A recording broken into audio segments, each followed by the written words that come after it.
Enero 28, 2024, sa first maisog rally sa Davao, nagliyab ang balita at social media. Matapang, walang preno. Mr. President, baka susunod ka sa dinaanan ng tatay mo. Diyan ako takot. Ayaw ko mangyari sa iyo yan. Nagbato ng maaanghang na salita si dating Pangulong Rodrigo Duterte laban kay Pangulong Marcos tungkol sa di umano'y paggamit ng droga at ang kontrobersyal na People's Initiative.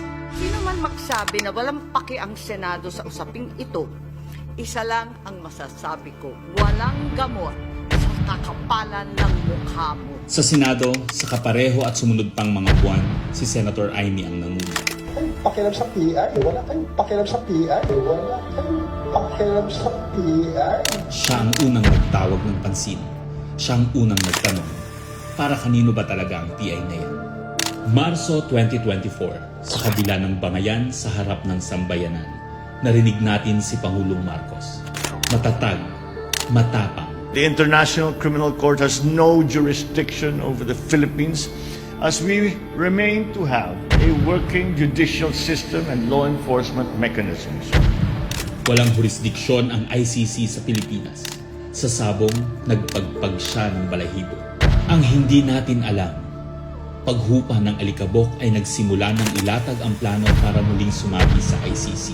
Kaya pagtungtong ng Mayo, tahimik ngunit mabilis ang galaw. Isinumite ng DOJ ang legal brief para sa posibleng pag-aresto kay FPRRD. Isang pagtataksil na walang nakapansin. Hunyo, pumutok ang balita. Nagbitaw si VP Sara bilang DepEd Secretary. Tendered my resignation as the Secretary of Education effective July 19, 2024. Isang babae ng tapang ngunit walang nagawa dahil sa likod ang tama. Agosto, isinagawa ang unang Quadcom hearing laban kay FPRRD habang inuusig ng COA ang confidential funds ni VP. Ang hindi natin alam, sa gitna ng lahat ng ito, itinalaga na ni PBBM si Marcos Lacanilao bilang Special Envoy ng Transnational Crimes na siyang magsusuko kay FPRRD. At maluwag na rin pinapasok ng bansa ang mga tiga-ICC noong Oktubre. Walang bahid ng pagtutol, walang balak na ipagtanggol ang kapwa Pilipino. Nobyembre, nag-iba na ang ihip ng hangin. Matatag, matapang, walang bahid ng pag-aalinlangan. Narinig muli natin si Pangulong Marcos, ngunit iba na ang sinabi. If yun ang gugustuhin ni PRRD, hindi naman kami haharang doon sa mga ICC. Para tabunan ang galawan, pinaingay ang impeachment complaints laban kay VP Sara.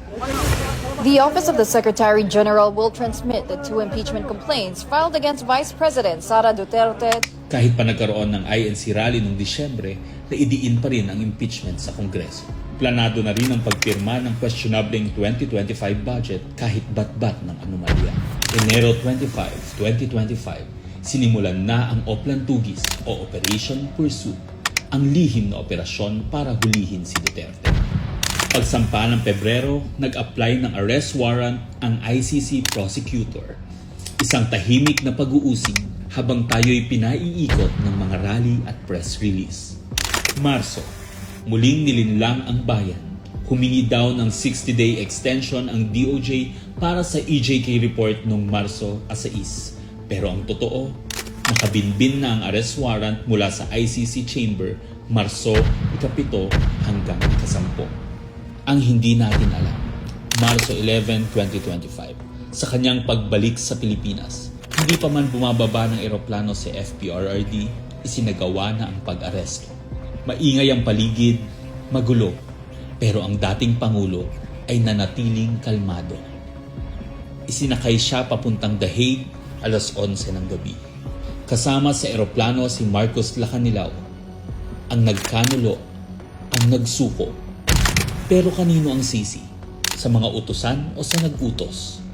Managot ang dapat managot, nakalatag na. It's a request to the Philippine government from Interpol enforce the arrest warrant. And we have commitments to them. Ayaw nila ipagpatuloy ang pag-iimbestiga. Maliwanag na maliwanag, na ang buong administrasyon na ito mula sa pinakataas hanggang sa galamay nagplano. Ikaw ho ba nagplano ng lahat ng ito? Hindi naman. It was a group effort. Secretary Chidoro was there, Secretary Anyo was there too, and the President and I. Nagsakatuparan.